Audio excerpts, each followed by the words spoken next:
Hello friends, welcome to exam Yug. Friends, इस video में हम डिस्कस करने वाले हैं कंप्यूटर से संबंधित महत्वपूर्ण पार्ट्स के बारे में। फ्रेंड्स, यहाँ पर हम डिस्कस करने वाले हैं माइक्रोसॉफ्ट एक्सेल का पार्ट नंबर 2 पे, और यहाँ पर थ्योरी और प्रैक्टिकल दोनों करवाएंगे। तो फ्रेंड्स, वीडियो शुरू करने से पहले अगर आप इस चैनल पर नए हैं तो चैनल को सब्सक्राइब कर लीजिए ताकि आने वाली हर वीडियो की जानकारी सबसे पहले आपको मिल सके। तो चलिए शुरू करते हैं। तो यहाँ पे सबसे पहले आप लोगों को हम बता देते हैं कि माइक्रोसॉफ्ट एक्सेल का जो ओल्ड वर्जन है और जो न्यू वर्जन है तो दोनों में डिफरेंस क्या है, तो इसके बारे में हम थोड़ा सा यहाँ पे डिस्कस करते हैं। तो यहाँ पे ध्यान से देखिएगा, थोड़ा सा हम 2007 या 7 से पहले वाला और 2007 या 7 के बाद वाला जो एक्सेल है उनके बीच में थोड़ा सा हम डिफरेंस देखेंगे। तो क्या डिफरेंस है इन दोनों के बीच में, तो पहले हम देखेंगे कैपेबिलिटी के आधार पे, और देखेंगे ओल्ड लिमिट, और इसके बाद देखेंगे जो अपना है न्यू लिमिट। इनमें अंतर क्या है।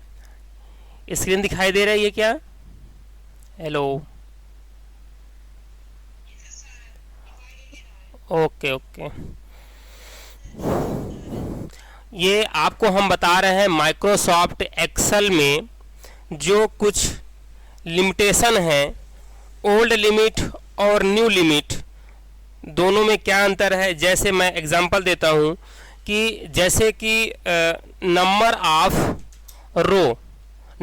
रो अगर हम बात कहें कि जो पुराना एक्सेल होता था, यानी कि 2007 या 7 से कम वाला वर्जन, 2007 से कम वाला वर्जन यानी कि 2002, 2003 ऑफिस एक्सपी से रिलेटेड जो एक्सेल था, एमएस एक्सेल था, तो उनमें रो की संख्या कितनी थी?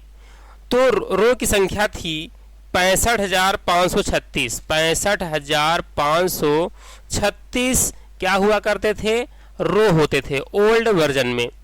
ठीक है, जैसे कि 2002, 2003, ठीक है, 2000 ऑफिस 2000, इनमें जो रो की संख्या होती थी एक्सेल में तो 65,536 होती थी। और जो न्यू लिमिट है, यानी कि आइए हम कौन सा वर्जन यूज़ कर रहे हैं, 2010 वर्जन यूज़ कर रहे हैं ऑफिस का, एक्सेल का, तो 2007 या 7 से अधिक वाला जो वर्जन है तो इनमें रो की संख्या कितनी होती है? 10,48,576, यानी कि ये रो होते हैं। ठीक है, तो अभी हम आपको यहाँ पर दिखा देते हैं कि ये 2007 से अधिक वाला वर्जन है, यानी कि 2010 वाला वर्जन है एक्सेल का। तो इसमें देखिए कितने रो हैं, तो आप सबसे नीचे आप जाएंगे, कंट्रोल डाउन एरो की करेंगे तो ये देखिए यहाँ पर कितना दिखाई दे रहा है, 10,48,576 आपको दिखाई दे रहा है। तो यहाँ पर वही बता रहे हैं कि जो न्यू वर्जन है 2007 या 7 से अधिक वाला वर्जन, तो इसमें रो की जो संख्या होती है तो 10,48,576 होता है। लेकिन जो एक्सेल का पुराना वर्जन 2007 से कम वाला वर्जन है तो उसमें 65,536 रो होते हैं। ठीक है ना, तो ये लिमिट्स हैं, तो इनको हमें जानना आवश्यक है, क्योंकि एग्ज़ाम में कभी कभी पूछ लेता है कि माइक्रोसॉफ्ट एक्सेल 2010 में रो की संख्या कितनी होती है, 10,48,576। अगर ऑप्शन दिया है 65,536 तो ये भी आंसर सही होगा, अगर वर्जन का नाम नहीं दिया है तो। समझ में आ गया? आगे बताएं। चलिए ठीक है, आगे बढ़ते हैं। नंबर ऑफ कॉलम्स, आगे है number of columns. Number of column कहें तो जो ओल्ड वर्जन है तो ओल्ड वर्जन में कितने कॉलम होते हैं? 256 कॉलम होते हैं। और जो न्यू लिमिट है तो न्यू लिमिट में कितने कॉलम होते हैं? 16,384। 16,384 क्या होते हैं? ये अपने कॉलम होते हैं। कॉलम कौन से होते हैं? ABCDEFGH, ये जो है तो कितने होते हैं? 16,384 होते हैं। अगर आपको लास्ट वाले कॉलम पे जाना है तो कंट्रोल प्लस राइट एरो की प्रेस करेंगे तो सबसे लास्ट में चला जाएगा आपका कर्सर पॉइंट, और लास्ट वाले सेल का नाम है, कॉलम सेल का फर्स्ट वाले कॉलम यानी कि लास्ट वाले कॉलम का XFD, ठीक है। तो ये कौन से नंबर का कॉलम है? ये है कॉलम नंबर 16384 नंबर का है। ये शुरुआत में आना है तो कंट्रोल प्लस लेफ्ट एरो की प्रेस करेंगे तो सबसे शुरुआत में आ जाएंगे आप। तो फिलहाल यहाँ पर पूछ रहा है कि नंबर ऑफ कॉलम कितने होते हैं, या दिया गया है नंबर ऑफ कॉलम कितने होते हैं न्यू लिमिट में 16384।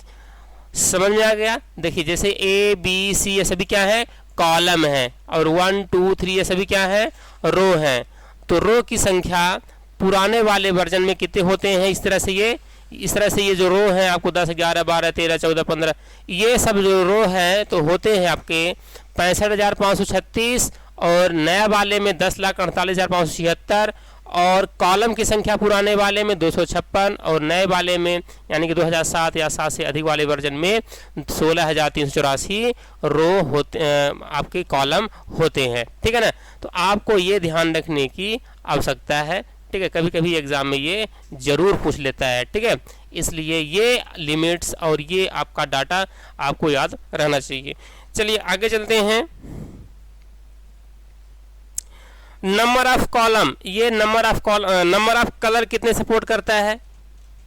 नंबर ऑफ कलर्स ये कितने सपोर्ट करता है कलर?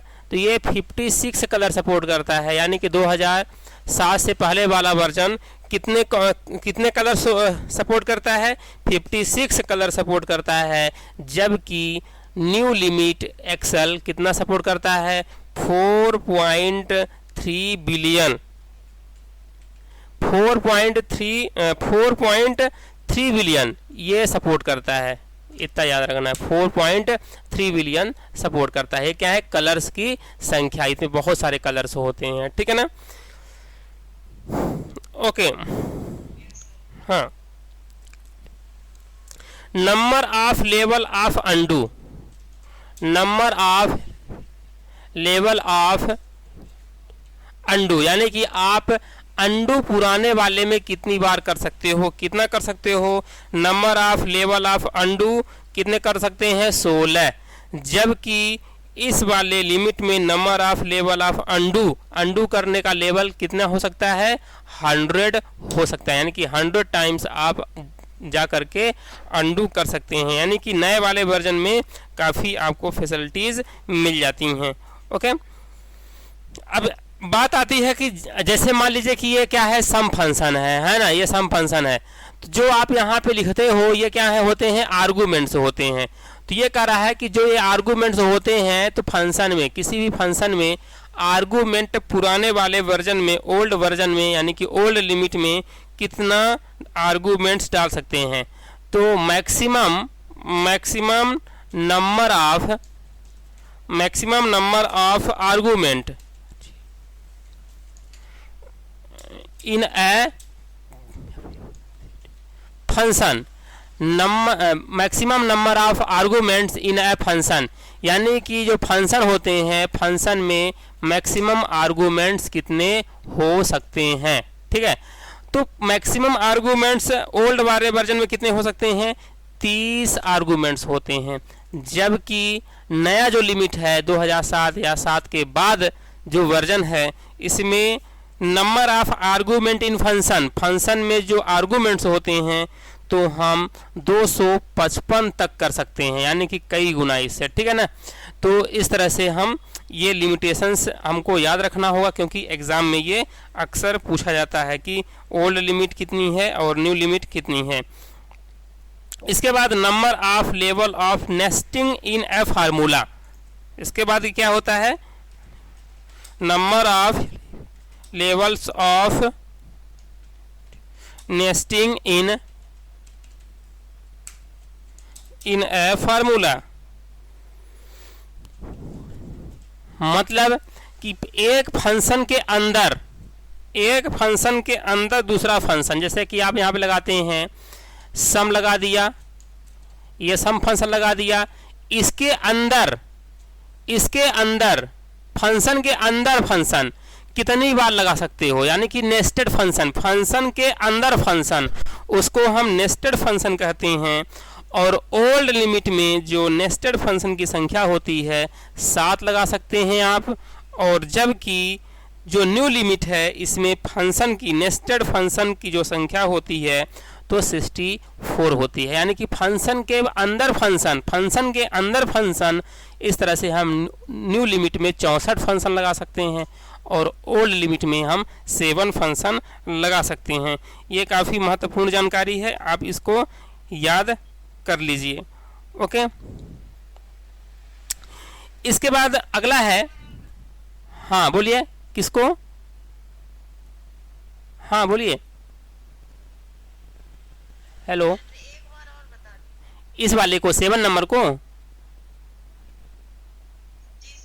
देखिए। नेस्टेड फंक्शन क्या होता है या नेस्टेड फार्मूला क्या होता है?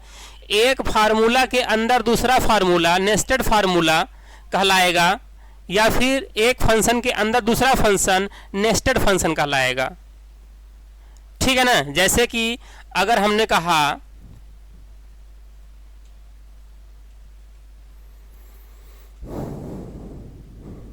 देखिए यहां पे हमने निकाला मॉड, इसको हम डिवाइड करेंगे 2 से, शेष फल कितना आएगा?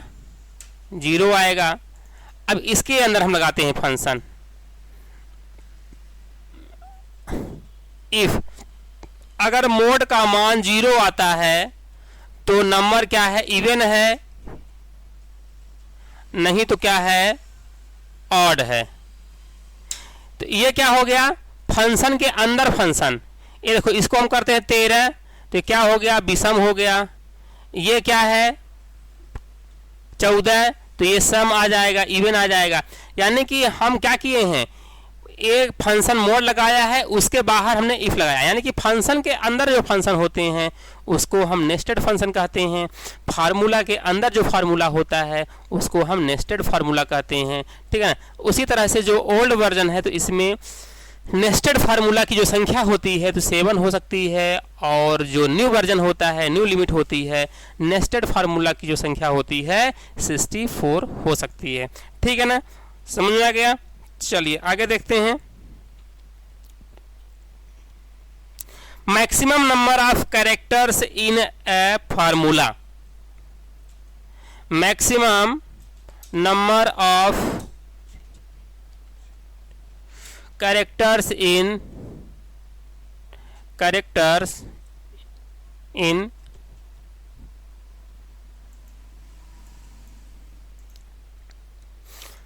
Maximum number of characters in formula. यानी कि किसी भी फार्मूला में मैक्सिमम नंबर ऑफ कैरेक्टर नहीं, कितने हो सकते हैं। यानी कि फार्मूला जो होता है, फार्मूला में जो कैरेक्टर आप लगाते हैं उसमें कितने कैरेक्टर हो सकते हैं, किस वाले लिमिट में? ओल्ड लिमिट में। ठीक है ना? तो ओल्ड लिमिट में हो सकते हैं 1000, और न्यू लिमिट में 8000 हो सकते हैं। कोई भी आप फार्मूला जब टाइप करते हैं तो कितने कैरेक्टर हो सकते हैं फार्मूले के अंदर? ठीक है ना? तो ओल्ड वर्जन में 1000, न्यू वर्जन में 8000। ठीक है, ओके। इसके बाद अगला है कि किसी भी सेल में आप जैसे ये नंबर लिख रहे हो, कुछ भी आप टेस्ट लिख रहे हो, तो एक सेल के अंदर कितने एक सेल के अंदर कितने कैरेक्टर आ सकते हैं, एक ही सेल के अंदर कितने कैरेक्टर्स स्टोर हो सकते हैं, इसकी बात करते हैं अब हम। ठीक है, तो यहाँ पर देखिए the total number of characters that can display in a cell.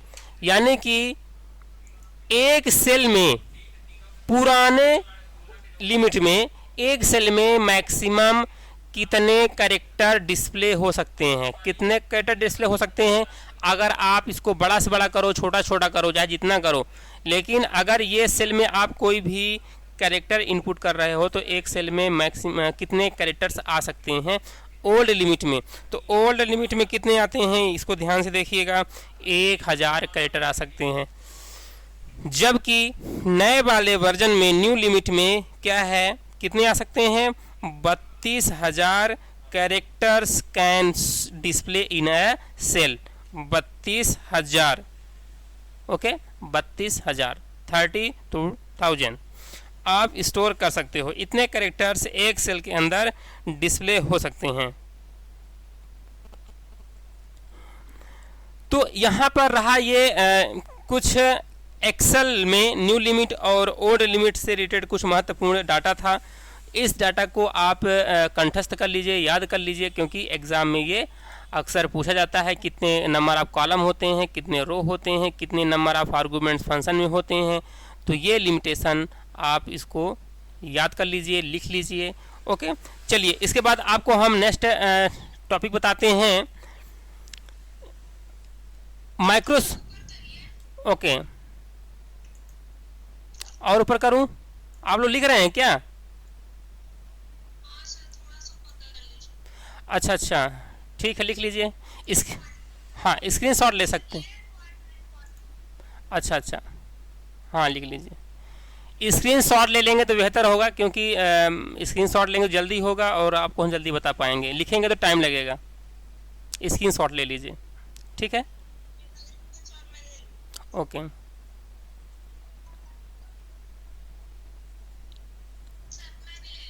Okay okay, चलिए स्टार्ट करें नेक्स्ट।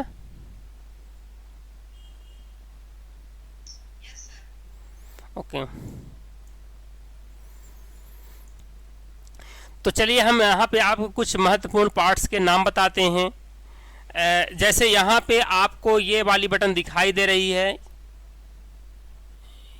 यहाँ पर ये इतना, ये वाला जो एरिया आपको दिखाई दे रहा है, ठीक है। थोड़ा सा मैं जूम कर देता हूँ आपको ताकि दिखाई दे। ये वाला एरिया, ठीक, ये इसको, इस एरिया को हम क्या कहते हैं?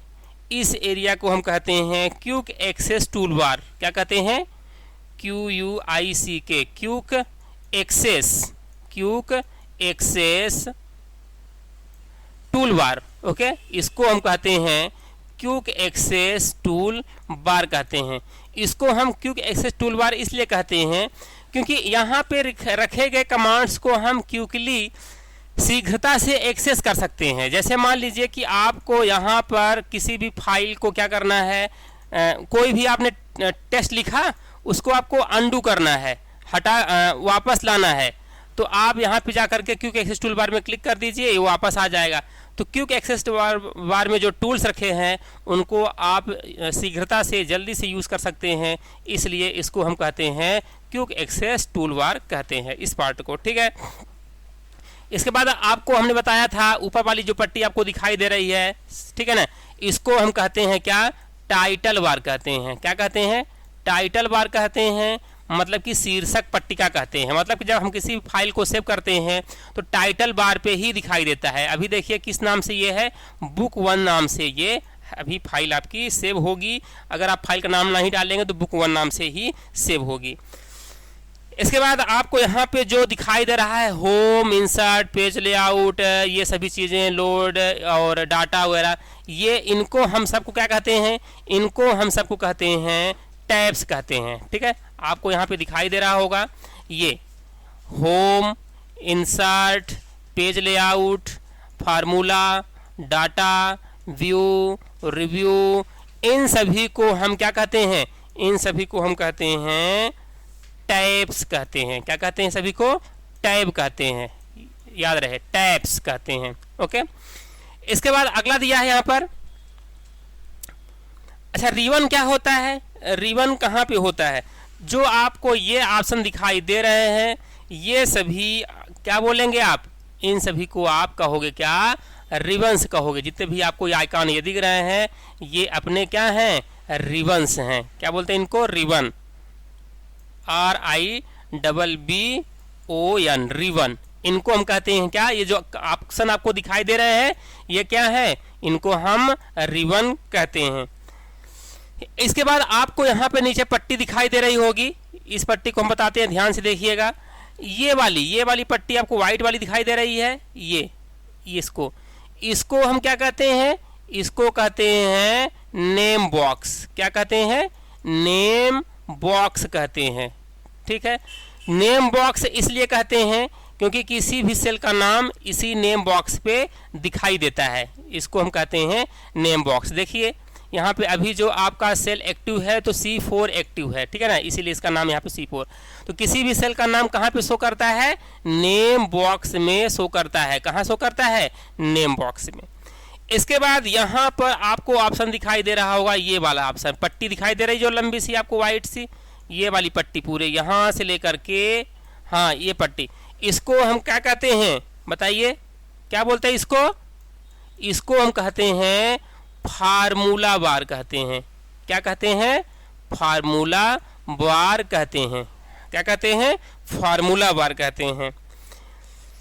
ओके, इसके बाद इस पूरे एरिया को जहां पर ये ब्लॉक्स बने हुए हैं, सेल्स बने हुए हैं, यानी कि इस पूरे एरिया को, इस वाले एरिया को हम क्या कहते हैं?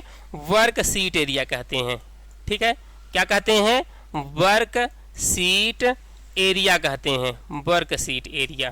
ठीक है, इसको हम कहते हैं वर्क शीट एरिया।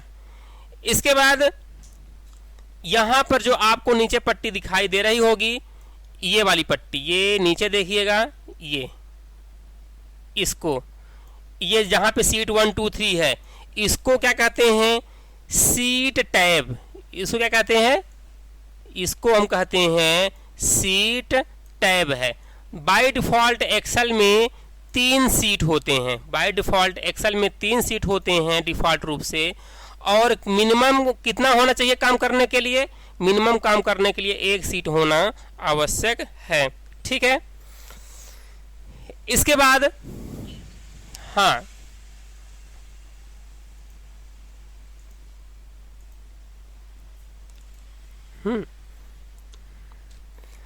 नेक्स्ट देखिएगा।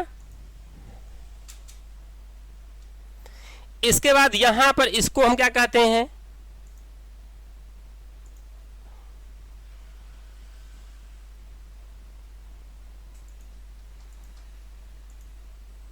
ओके, इसको हम क्या कहते हैं?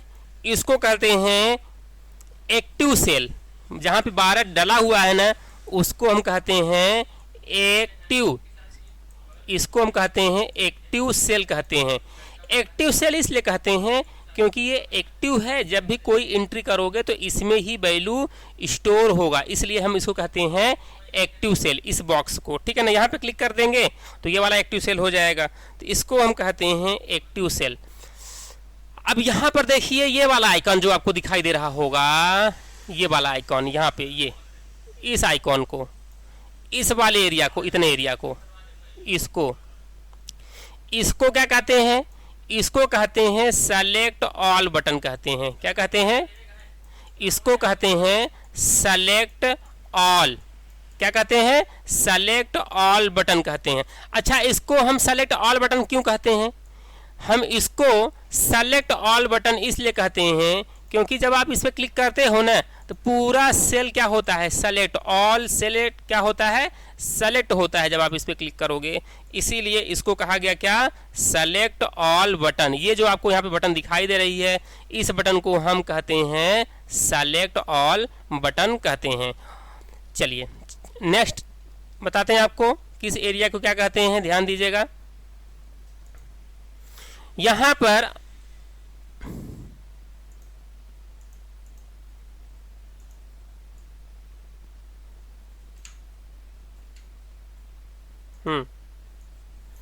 ये देखिएगा, यहाँ पर ये जो आपको स्लाइड दिखाई दे रहा है, ये स्लाइड, इसको क्या कहते हैं? Zoom slide. ये इस क्या होता है? जूम स्लाइड, यानी कि ये जूम स्लाइडर है, इससे जूम इन जूम आउट होता है, इसको हम कहते हैं जूम स्लाइडर। इस एरिया को हम जूम स्लाइडर कहते हैं। यहाँ पे आपको जो 3 ऑप्शन दिखाई दे रहे हैं, इनको हम कहते हैं क्या? View button. ये क्या है? व्यू बटन है, इनको हम कहते हैं व्यू बटन। और साफ साफ आपको हम दिखा देते हैं, शायद देखने में प्रॉब्लम हो रही होगी अगर तो, हाँ अच्छा अच्छे से नहीं दिख रहा है, थोड़ा सा स्क्रीन को आप जूम कर लीजिए तो दिखाई देगा, ठीक है ना, क्योंकि माइक्रोसॉफ्ट टीम आप यूज़ कर रहे हैं तो माइक्रोसॉफ्ट टीम आप उसको फिंगर से जूम कर लेंगे ना तो पूरा साफ साफ दिखेगा, ठीक है। अभी छोटा दिख रहा होगा तो यहाँ पर देखिए ये क्या है, इसको क्या बोलते हैं, जूम स्लाइडर है। ये जूम इन जूम आउट होता है। इससे मैक्सिमम जूम कितना बताया था 400% और मिनिमम जूम कितना होता है 10% होता है, ये याद रखना है। इसके बाद इसको बोलते हैं व्यू बटन। आपको यहाँ पे जो नीचे पट्टी पे दिखाई दे रहे हैं इनको हम व्यू बटन कहते हैं। और एक्सेल में जो व्यू बटन होते हैं कौन कौन से होते हैं, नॉर्मल होता है, पेज लेआउट होता है और पेज ब्रेक प्रीव्यू होता है। ये भी आपको ध्यान रखना है कि व्यू बटन कौन कौन से होते हैं, ठीक है। ये हो गया आपका व्यू बटन। ओके, इसके बाद हाँ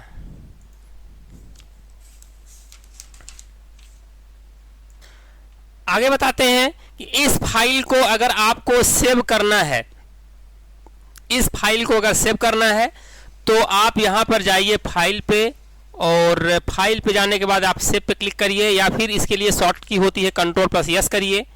और जैसे ही Ctrl+S करेंगे तो यहाँ पर डायलॉग बॉक्स आएगा, सेव एज डायलॉग बॉक्स खुल जाएगा और यहाँ से आप फाइल को अपने सेव कर सकते हो। तो यहाँ पे हम डेस्कटॉप पे ले जाते हैं और डेस्कटॉप पे यहाँ पे हम फाइल का नाम डाल देते हैं, ठीक है, जो भी आपको डालना है।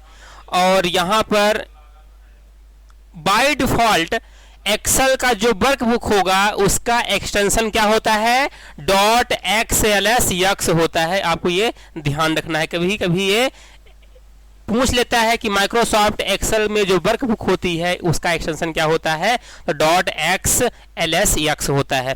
चलिए इसको सेव करते हैं। अगर मान लीजिए किसी पासवर्ड डालना है एक्सेल फाइल में, आप सिक्योरिटी पर्पस से डालना चाहते हैं तो सेव पे नहीं क्लिक करना है बल्कि आप टूल्स में जाएंगे। यहाँ पे टूल्स ऑप्शन दिखाई दे रहा है और यहाँ पर है ये जर्नल ऑप्शन पे जाइए और यहाँ पर password to open, password open करने के लिए डाल दीजिए। हमने डाला यहाँ पर 1 2 3 और पासवर्ड डाला 1 2 3 ओके, 1 2 3 ओके, 1 2 3 पासवर्ड डाल दिया हमने यहाँ पे और ये सब कर देते हैं, सेव हो गया ये। अब इसको आइए हम बंद कर देते हैं, अभी देखिए ये सेव हो रहा है, ये बंद कर देते हैं यहाँ से। अब जब हम इसको दोबारा ओपन करेंगे, याद रहे जब हम इसको दोबारा ओपन करेंगे तो ये आपसे पासवर्ड मांगेगा, डायरेक्ट ओपन नहीं होगा, ठीक है ना। आपसे क्या मांगेगा, ये पासवर्ड मांगेगा, ठीक है। चलिए इसको पहले हम पुरानी फाइल ओपन कर देते हैं, ये जो हमारी खुली हुई है, ठीक है। ये हम ओपन करते हैं इसको, जो अभी सेव किया हूँ इसको ओपन करता हूँ मैं। और जैसे ही ओपन करोगे तो आपसे ये पासवर्ड इनपुट करने के लिए मांगेगा, ठीक है। तो आप बिना पासवर्ड इनपुट किए फाइल के अंदर नहीं जा सकते हो, ठीक है। ये पासवर्ड आपको डालना है 1 2 3 पासवर्ड डालेंगे और मॉडिफाई के लिए पासवर्ड डालेंगे, तभी ये अंदर ओपन जा करके ओपन होगा, ठीक है। तो इस तरह से हम जनरल ऑप्शन पे जा करके पासवर्ड इनपुट कर सकते हैं। तो ओके फ्रेंड्स, ये था माइक्रोसॉफ्ट एक्सेल का प्रैक्टिकल थ्योरी नंबर 2 था और नेक्स्ट वीडियो में तुरंत मिलेंगे। Okay, thank you for watching, bye bye, have a nice day.